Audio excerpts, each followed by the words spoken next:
किसान भाइयों नमस्कार। मैं डॉक्टर मिशुल आज आपके साथ एक और नया टॉपिक लेके आया हूं। तो आज हम बात करेंगे मेटिस्टल ब्लीडिंग इन काउज की। जो मेटिस्टल ब्लीडिंग है या ईस्ट्रस या हीट के आने के बाद जब एनिमल ब्लीडिंग करता है, ब्लड फेंकता है वेजाइना से, तो क्या ये चीज नॉर्मल है कि अब नॉर्मल है, क्यों ये चीज होती है और क्या इसका सिग्निफिकेंस है, वो आज हम डिस्कस करेंगे।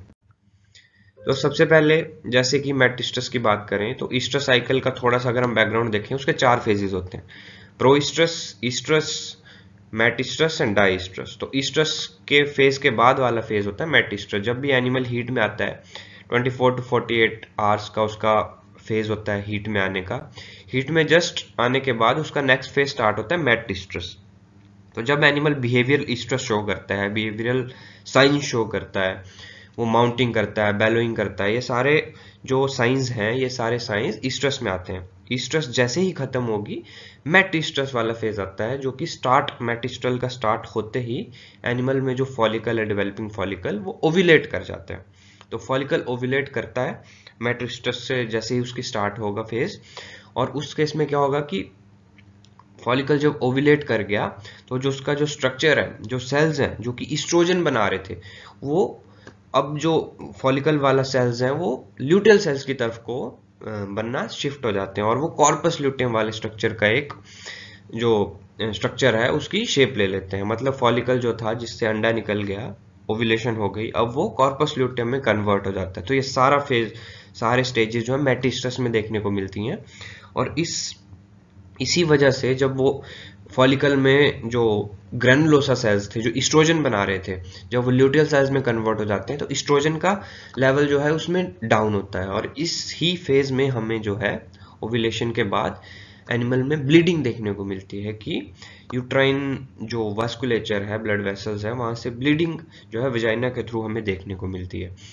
और इसी केस में नई फॉलिकल वेव भी जनरेट होती है। तो ये सारे के सारे स्टेजेस जो हैं, सारे के सारे इवेंट्स जो हैं आपको मेटिस्टस में देखने को मिलेंगे।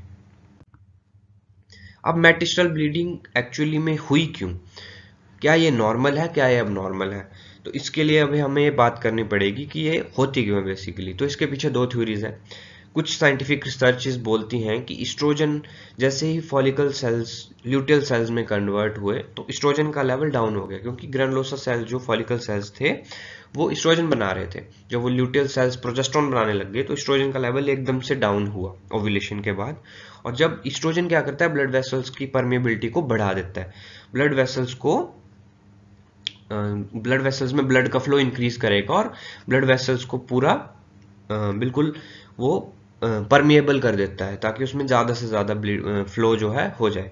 बट एस्ट्रोजन जब भी गिरेगा तो ब्लड वेसल्स में जो है एकदम से ब्लड वेसल्स कोलैप्स हो जाएंगी, सिकुड़ जाएंगी। और ब्लड वेसल्स के कोलैप्स होने की वजह से, कई बार रप्चर होने की वजह से, हमें जो है वहां से ब्लीडिंग देखने को मिलती है, क्योंकि फ्लो बहुत ज्यादा था, एस्ट्रोजन का लेवल गिरा। एस्ट्रोजन का लेवल गिरने के बाद जो वेसल्स की परमिएबिलिटी बढ़ी थी वो एकदम से कोलैप्स हो गई और जो है उसी रीजन की वजह से हमें ब्लीडिंग देखने को मिलती है। दूसरा रीजन जो अभी लेटेस्ट जो साइंटिफिक रिसर्चेज में आया है उसमें बोला गया है कि ये जो एस्ट्रोजन के रिसेप्टर्स जो हैं यूट्राइन ब्लड वेसल्स में होते हैं, यूट्रस में जो ब्लड वेसल्स हैं वहां पे एस्ट्रोजन के रिसेप्टर्स होते हैं। तो एस्ट्रोजन जब भी ब्लड में बढ़ेगा फॉलिक ईस्ट्रस फेज में तो वो वेसल्स की परमिएबिलिटी को इंक्रीज कर देता है, वेसल्स को प्रॉपर उसमें फ्लो बढ़ा देता है और वेसल्स की जो शेप है वो बिल्कुल एंगॉर्ज स्टेट में हो जाती है, ब्लड जो है बहुत ज्यादा फ्लो करने लगता है। बट जब एस्ट्रोजन का लेवल कम आ जाएगा ओव्यूलेट करने के बाद, जब वो कॉर्पस ल्यूटेम में कन्वर्ट हो गया स्ट्रक्चर, तो लेवल एकदम से डाउन हुआ। जो फ्लो ज्यादा था, फ्लो तो अभी भी ज्यादा है, लेकिन जो ब्लड वेसल्स का डायमीटर है वो एकदम से कम हो जाता है क्योंकि एस्ट्रोजन की कमी हो गई। तो ब्लड वेसल्स का डायमीटर जब कम होगा, फ्लो अभी भी ज्यादा है, तो ये थ्योरी ये बोलती है कि इस केस में ब्लड वेसल्स रप्चर नहीं होती।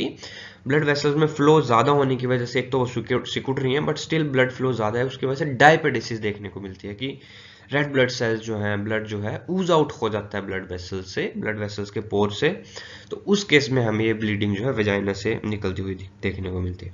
अगर हम एनिमल्स में अकरेंस की बात करें तो सभी एनिमल्स में हमें मेटिस्टल ब्रीडिंग नहीं देखने को मिलती है। हीफर्स में मोस्ट कॉमनली आपको मेटिस्टल ब्रीडिंग देखने को मिलेगी हीट में आने के 1 से 2 दिन बाद, और गाय में बहुत रेयर ओकेजन्स में हमें ये मेटिस्टल ब्रीडिंग देखने को मिलती है।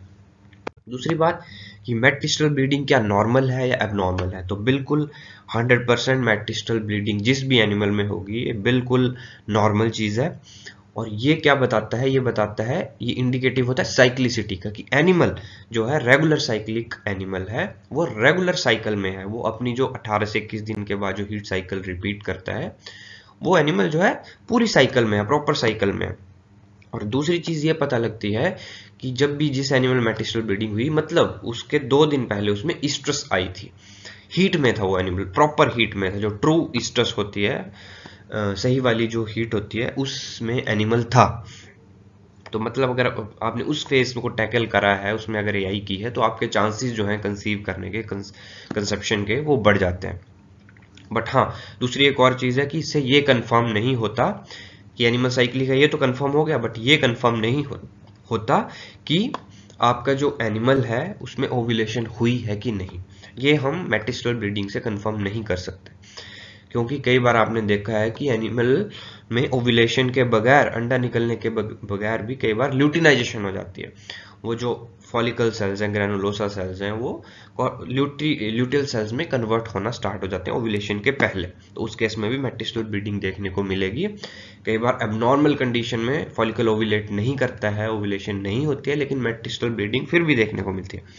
बट मोस्टली आपको 80 to 90% केसेस में अगर मेटिस्टल ब्रीडिंग हुई तो ये इंडिकेटिव है कि एनिमल साइक्लिक है, और मोस्ट प्रोबेबली एनिमल ने ओव्यूलेट कर चुका है। अगर आपने उस फेज में आई की है तो आपको चांसेस ज़्यादा हैं कि आपको एनिमल जो है कंसीव मिलेगा, अगर उसमें कोई रिप्रोडक्टिव और चैलेंज नहीं है तो।